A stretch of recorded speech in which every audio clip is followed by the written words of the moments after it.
Hey gang, it's James coming on real quick. I just want to do a short little stream here just to discuss something that is trivial to a lot of people, but it's important to the Father.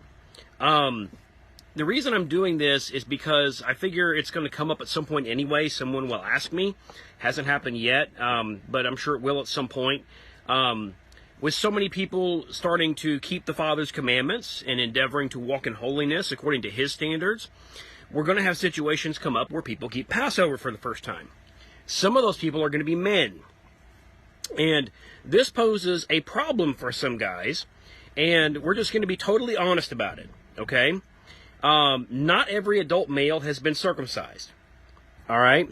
So what if you're that guy, okay? What if you're that guy watching it? What if you're, there's a couple different ways. You're a man who's committed to keep Passover, to keep the Father's ways. You want to keep Passover. Maybe you're a woman. You've decided you need to do this with your family. Your husband's not quite on board, but sure, he'll sit down at the table and do Passover with you. Right? So either way, you have an uncircumcised man potentially wanting to keep Passover. Okay, what does that look like? Now, what I'm going to say here is going to be hopefully encouraging and not discouraging, okay?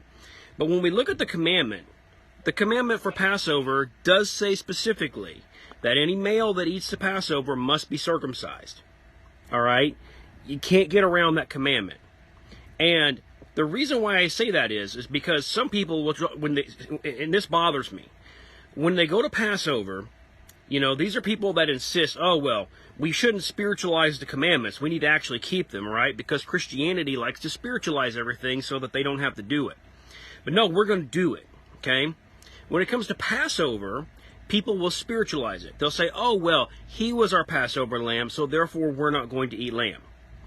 There's no commandment anywhere. There's nothing in there that says, hey, when the Messiah comes and, fulfills the type of this, what this is pointing towards, you don't have to eat lamb anymore. You're not going to find that anywhere in the text. Okay? There's no lead up to that. That's us thinking and applying things based on our own minds. Okay? So, let's say you want to eat the Passover. You know that the commandment says that all the males that eat the Passover must be circumcised, right? And if you want more in-depth info on circumcision, on my YouTube, just look me up on YouTube. There's a channel there. There's a 2-part video series on circumcision where I go through it. Okay, and the bottom line is that we know just from the Bible in general, but we know from the ruling at the Jerusalem Council in Acts 15, we know salvation is not dependent on whether a man is circumcised in his flesh or not. All right? Because you can be circumcised in the flesh and be a complete heathen. All right? That's logical. It should be obvious to everyone. It wasn't to the Pharisees, apparently, but it should be. Okay? So, the fact that you're uncircumcised as an adult doesn't mean you're excluded. All right, because we're in by faith. But the question is, what do we do once we're in by faith? That's the whole thing. That's my rub with Christianity. Christianity says once you're in by faith, you don't have to do anything. Unless you're Catholic, then you got to do all the stuff, right? But I agree with what the Bible says. Once you're in by faith, then you start walking according to the Father's ways. One of those is Passover. All right?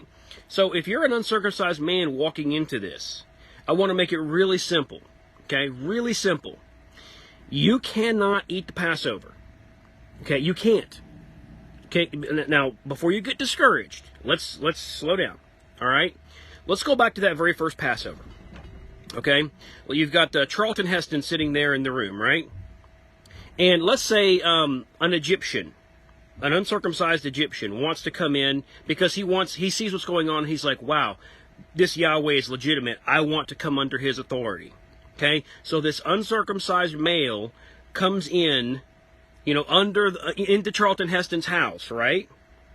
He comes under the blood of the lamb. He's protected. If he's a firstborn, he survives that night. Okay? Now, does that have anything to do on whether he's circumcised or not? No.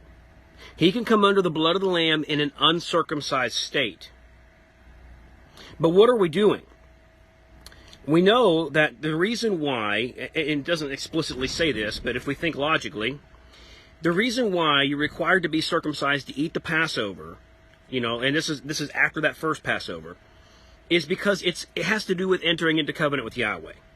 Okay? Passover is a covenant meal. And circumcision is a physical sign of the covenant. It was given to Abraham. For him and his descendants after him, it was a sign of the covenant. Okay? The circumcision itself is not what, it's not what gets you saved. It's just a sign that you are walking under Yahweh's authority. All right? Now, if you got snipped when you were a baby, you obviously didn't choose that. Okay? Your parents did. Good on them. But you can choose to whether or not you want to walk in covenant, whether you want to submit yourself as an adult to Yahweh's authority. All right? And so this is where your very first Passover, you're uncircumcised.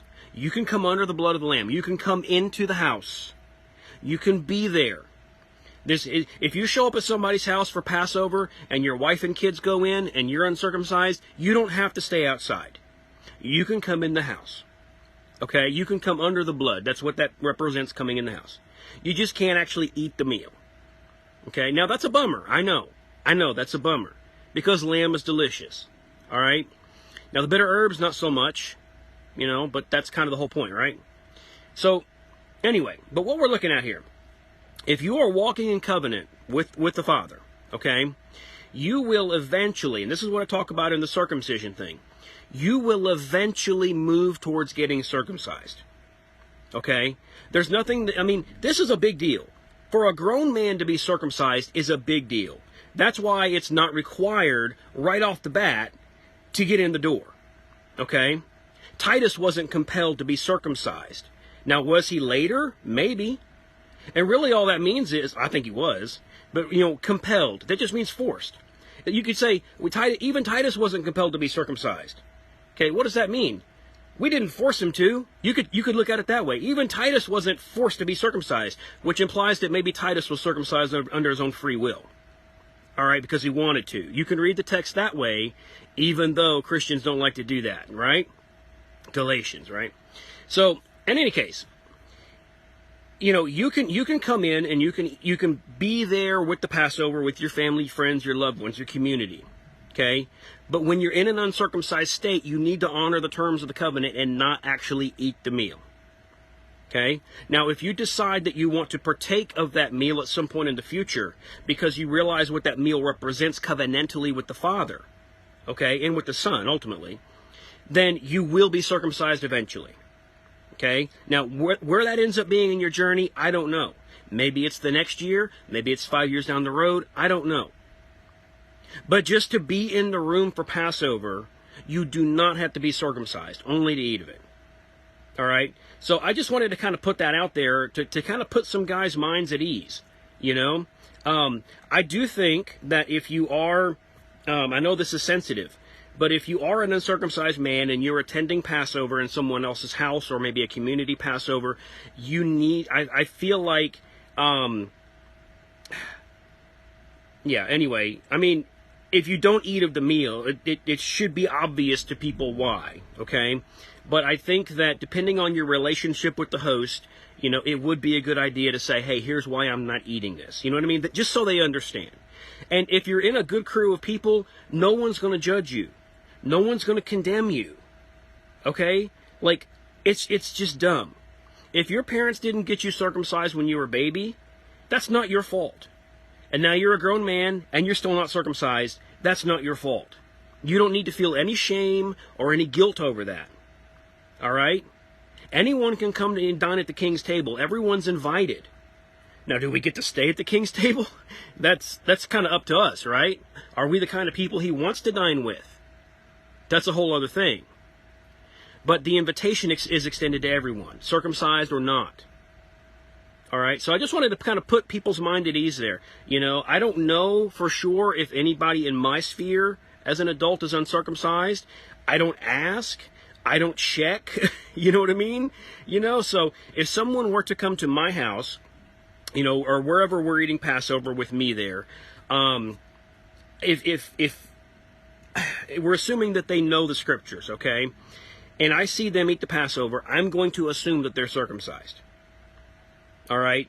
If I find out later that they're not, I, as the host, I can't do anything about that. All right? That's between that person and Yahweh.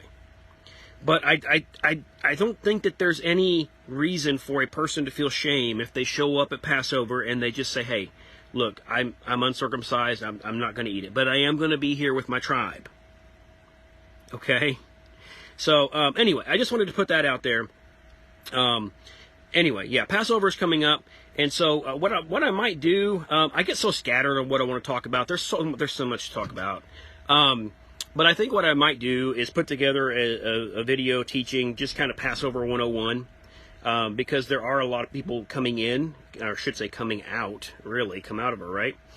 That want to honor the Father by keeping his feasts. Passover is the very first one of the year, and it's not, I mean, it's connected to unleavened bread, but I might do just kind of a thing there, because Passover is remarkably simple. Passover is remarkably simple. And, the traditions of man have made it this crazy thing. Like, if you think of Passover, if you've never experienced it before, you typically tend to think of what you see on TV, what the Jews doing, right? This big Seder, and yeah, you can do that. We don't. We just keep it Exodus 12, right? We just keep it bare bones simple, right? Keep it simple, saints, right?